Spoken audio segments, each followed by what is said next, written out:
Hindi na nakauwi ang tatlong magkakaanak sa Maguindanao del Sur matapos silang tambangan. Sanggol ang isa sa mga biktima. May report si Efren Mamak ng GMA Regional TV.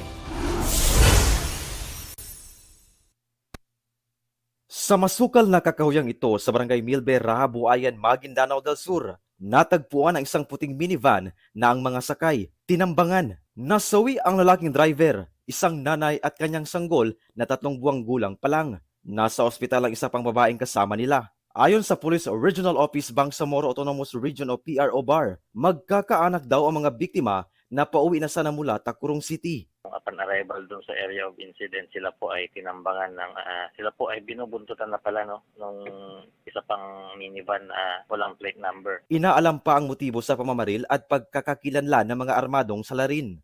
Sinusubukan pa ring makuhanan ng pahayag ang pamilya ng mga biktima. Efren Mamak ng GMA Regional TV, nagbabalita para sa GMA Integrated News.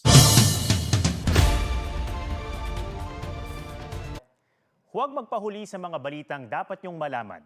Mag-subscribe na sa GMA Integrated News sa YouTube.